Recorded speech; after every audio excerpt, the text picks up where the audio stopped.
nightmares in my head, I fear that the thoughts build up until I can't hear, that my mind fills up into a creature, and it haunts me somewhere much deeper. Anxiety, filling up every space, no privacy. Salut, tu écoutes L'Espoir, c'est pas obligatoire, le podcast qui s'adresse à celles et ceux qui fatiguent un peu dans leur lutte ou qui craignent que leur flamme ne s'éteigne ou ne les brûle. À travers des objets culturels choisis, on va réfléchir ici à une alternative moins illusoire pour une lumière qui dure. Je suis Captain Sofro, bienvenue dans mon vaisseau. Ok, pour ce tout dernier épisode, qui va être plus long que les autres, je te préviens, mais je fais ce que je veux après tout, il est temps de faire un retour sur l'espoir, il me semble, parce qu'il paraît tout de même nécessaire de concevoir une idée du bien pour savoir vers quoi on doit tendre, non ? Sinon, autant marcher à l'envers, mais ça je t'en reparle tout à l'heure, suspense. Aujourd'hui, je vais commencer en abordant un peu le paradoxe de l'utopie, dès lors qu'elle semble vouloir franchir le palier du réel et qu'elle mute donc en idéologie. Pour cela, je vais principalement faire référence au travail d'analyse de Paul Ricoeur qui a pris le temps de décrypter par ce prisme les Marx, Mannheim, Saint-Simon, etc. Je vais même m'aider de l'analyse que tu peux retrouver dans la fiche sur l'idéologie et l'utopie du site du LIRSA.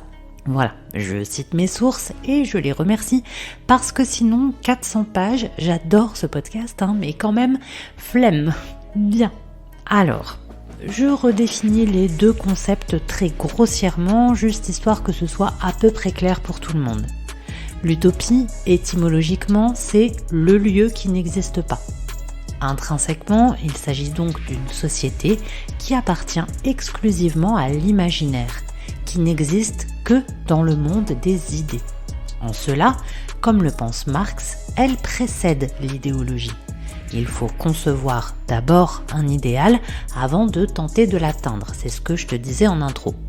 L'idéologie, c'est la praxis, c'est-à-dire la conception concrète de l'idée, la mise en place d'actions pratiques dans le réel.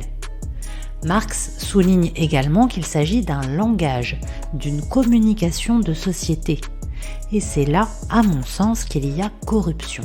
Jusqu'au XVIIIe siècle inclus, le terme idéologue était plutôt connoté positivement. Il s'agissait de celles et ceux qui réfléchissaient à l'atteinte d'un idéal. Tout cela, c'est la même racine, tu l'entends bien, idéal, idéologie, idée. Sauf qu'au XIXe, Napoléon dégrade ce terme en même temps que les droits de l'homme puisqu'il rétablit l'esclavage, rappelons-le, en utilisant idéologue de manière péjorative pour désigner grosso modo celle qui s'oppose à sa pensée à lui. Yes, les dictateurs sont super. Je lui fais porter le chapeau parce qu'il en a un gros, mais tu te doutes bien qu'il est loin d'être le seul à participer à cette dégradation. D'ailleurs, si on revient sur la conception de Marx, moi je pense que dès lors qu'une forme de démocratie, même factice, a succédé à la monarchie absolue, il a bien fallu séduire la foule, donner au peuple une impression de souci de progrès. C'est ça la communication. D'ailleurs, Marx ne croit au bénéfice de l'idéologie que, je cite, lorsqu'elle prend appui sur une classe sociale qui représente l'universel.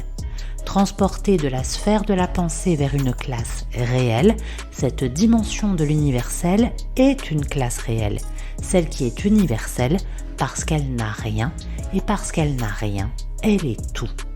Retiens cela, on va y revenir à la fin.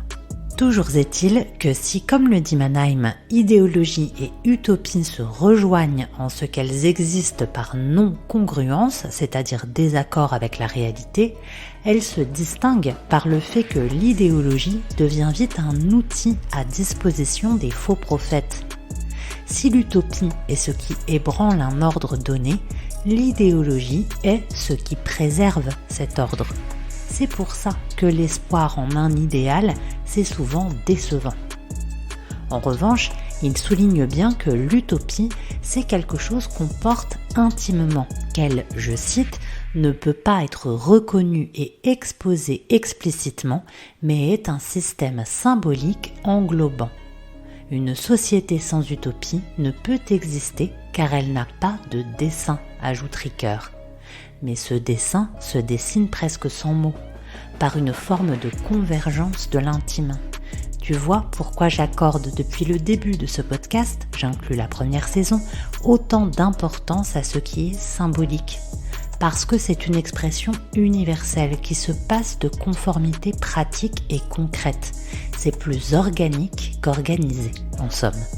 Dans l'art, on trouve bien des exemples qui nous mettent en garde contre l'externalisation systémique de nos existences. J'entends par là le fait d'accorder son corps, ses manières, ses choix esthétiques, son langage, ses rapports à l'autre à un genre d'uniforme social qu'on expose au regard des autres sans rien nourrir de l'intérieur. Prends le film Mon oncle de Tati par exemple. Les voix des adultes, le son de leurs pas, de leurs klaxons, de leur small talk, tout semble automatisé, comme une musique dissonante, comme s'ils se confondaient avec la modernité technologique qu'ils brandissent comme preuve de leur réussite. Quand l'oncle, lui, n'est tourné que vers son enfant intérieur et partage les rires de son jeune neveu et des chiens aussi. Les chiens sont importants. On peut également penser à Rhinocéros de Ionesco. Quel meilleur exemple de représentation symbolique du conformisme que cette pièce dans laquelle l'humanité mute petit à petit en rhinocéros. D'abord dans la peur, puis dans l'envie lorsque les animaux sont devenus majoritaires. J'en profite pour une petite mise en garde. Le conformisme n'appartient pas qu'à la convention traditionnelle et culturelle ou à la communication étatique. Le conformisme, il existe aussi de l'autre côté de l'idéologie.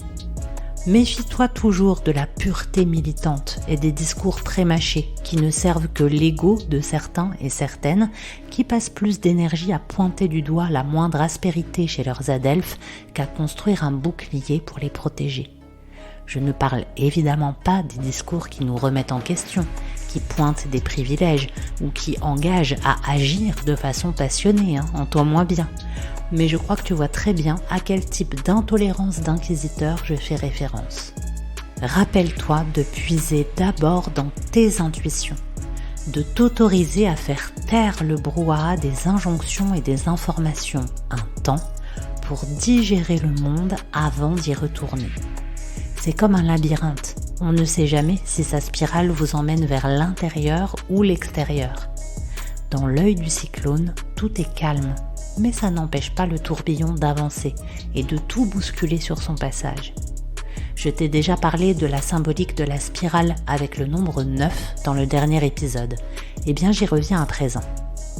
Si tu dessines un ressort, vu du dessus, ça tourne en rond, sans progression.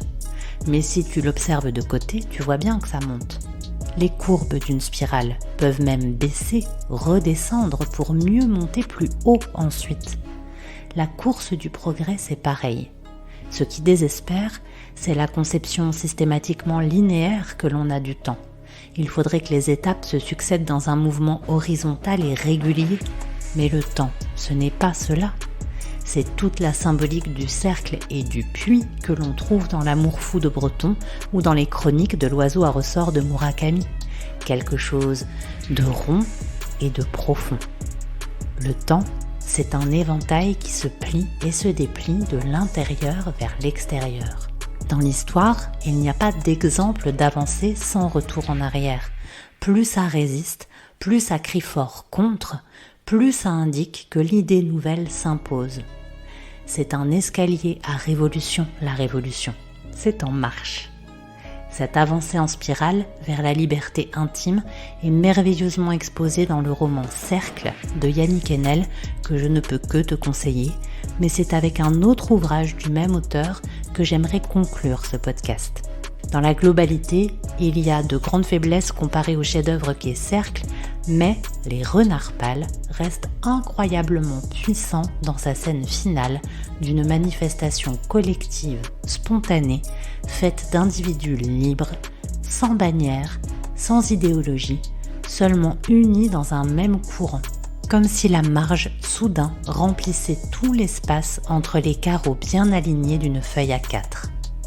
Les Renards Pâles, Cela fait référence à une divinité Dogon, qui règne en contrepoint du monde, comme une image inversée, une photographie en négatif. Tous les manifestants sont masqués. Tous ont brûlé leur papier d'identité il y a longtemps ou à l'instant, dans un mouvement libre. La première procession se fait à l'envers. Je t'avais dit que j'allais y revenir. Et tout se passe sans un bruit, sans un slogan, dans le silence lourd de ce qu'on n'écoute jamais. Je te lis les 2 dernières pages. Tout y est, tu vas voir, même l'espoir que je ne suis finalement pas parvenue à écarter.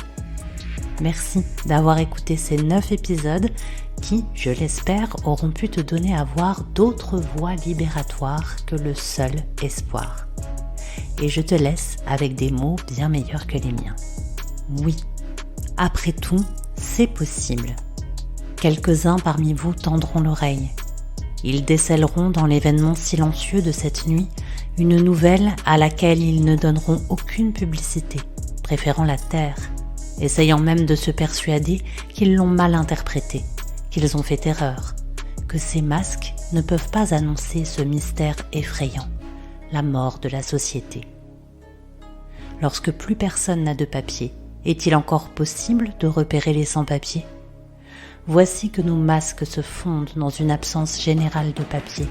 Voici que cette nuit, place de la Concorde, les sans-papiers se confondent avec tous ceux qui n'en ont plus. Voici qu'il n'y a plus de sans-papiers, puisque les papiers n'existent plus. Voici que s'invente, à travers les flammes, l'utopie d'un monde débarrassé de l'identité. La grande roue du jardin des Tuileries tourne sur elle-même. Elle éclaire à présent notre destin.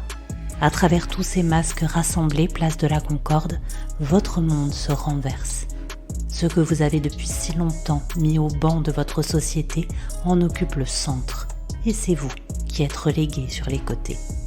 Alors bien sûr, vous allez dire que nous sommes encerclés.